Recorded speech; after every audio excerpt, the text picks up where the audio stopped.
Shikues të televizionit Klan, ju përshëndes. Këto janë lajmet e orës 15:30. Do të njihemi bashkë me zhvillimet më kryesore të deri tanishme. Kryeministri Edi Rama thotë se protesta duhet parë si një pasqyrë dhe piknisje e një epoke të re qeverisje për t'ju përgjigjur pritshmërive të qytetarëve. Në mbledhjen e përbashkët të grupit dhe qeverisë, ai u shpërndau një dokument të titulluar Besa me reflektimet ndaj kërkesave të protestuesve, i cili tha se synon që zemërimin ta kthejë në ndryshim.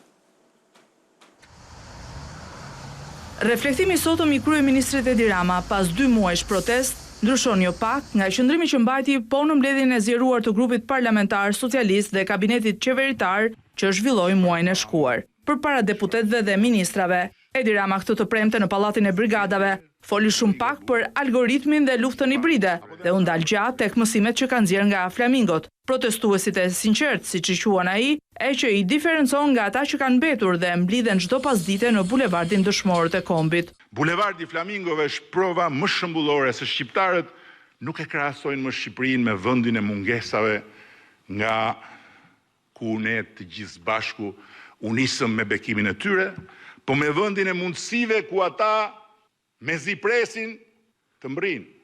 Rama e nisi fjalimin, duke u kërkuar të gjithë të pranishmëve të kuptojnë se protesta ndaj tyre dhe ati vetë nuk është një shenjë mosmirnjohje.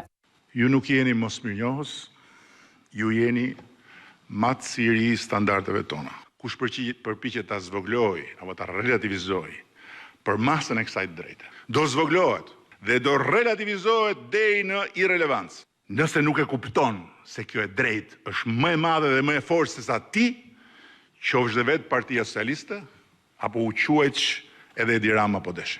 Pavarësisht se rreshton gjithçka, ka bërë qeveria socialiste në 3 mandate, nga shërbimet, infrastruktura, flora e fauna. Edi Rama është i vetëdijshëm se faktet e kësaj mazhorance nuk mjaftojnë më për qytetarët, të cilët duan më shumë. Në pasqyrën e bulevardit Flamingove, unë pash një të vërtet tronditse. Ne lart kishim faktet, njerëzit poshtë kishin përjetimin. E për epokën e re ku thot se ka hyrë qeverisja e socialistëve, ai mendon se kërkohet një aleancë me qytetarët dhe manualin e kishte sjell me vete. Një dokument me 42 faqe, i titulluar Besa, dhe që u shpërndau të pranishmëve, ku pjesë ishte edhe një aneks që ende pret ta konsultoj me forumet e partisë përpara se ta shpërndaj dhe atë.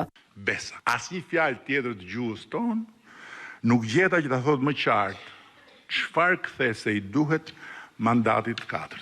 Që njerëzit e këtij vendi të mos i përjetojnë më vendimet tona si prerje në besë, të mos ndihen më të padëgjuar, të painformuar, të papërfillur.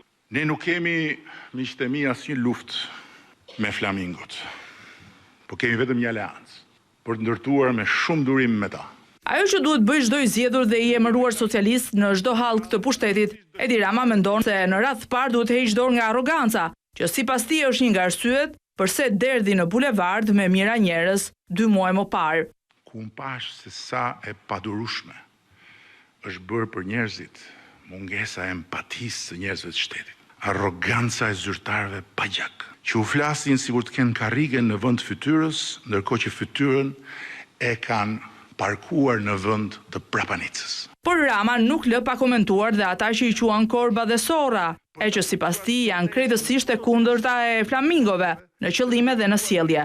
Tani vazhdojnë të kryejnë plagën me nervozizëm, duke u mbledhur si pupla të zeza mbi bulevard, pasi zemra e protestës ka ikur, ka shtektuar bashkë me flamingot.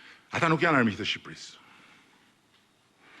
po bijt verbër të saj. Edhe në këtë takim foli për shtete me agjenda armiqësore që po e përdorin protestën në Shqipëri, disa për t'i fryrë dasive fetare, disa për të dëmtuar imazhin e Shqipërisë, e disa të tjerë për të luftuar Donald Trumpin.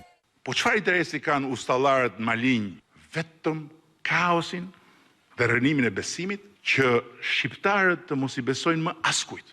Pa besim është një shesh për çdo përshesh. Atyre që i çoi që ditën e parë në protestë dashuria për mjedisin, përveç se ju kishte përgatitur një dokumentar që u shfaq përpara fjalimit të tij për treguar të gjitha nismat ligjore që kanë transformuar Shqipërinë sipas tij në fushën e mbrojtjes së biodiversitetit, por ju premton se ligji për zonat e mbrojtura do të jetë i përputhur 100% me legjislacionin e Bashkimit Evropian. Në zbatim të kalendarit negociatave, ku do skanohen 1 për 1 me Komisionin Evropian, për ta përputhur krejt atë ligj, 100% me direktivën e BE-s edhe ato ndryshime. Gjithsesi, nga kreu në fund, Edi Rama përsëriti se protesta qytetare është legjitime, duke përmendur dhe raste konkrete të personave që janë bërë pjesë e saj, sepse ndjen të nëpërkëmbur. Ata që duhet të ndryshojnë janë vetë ata, thot Rama, dhe kjo, specifikon ai, nuk është thjesht ndryshimi disa emrave në qeveri, por filozofia me të cilën duhet ju shërbehet qytetarëve. Besa thot se është manuali I tyre qeverisës nga sot dhe për 3 vitet në vijim. Dhe flamingot do kthehen.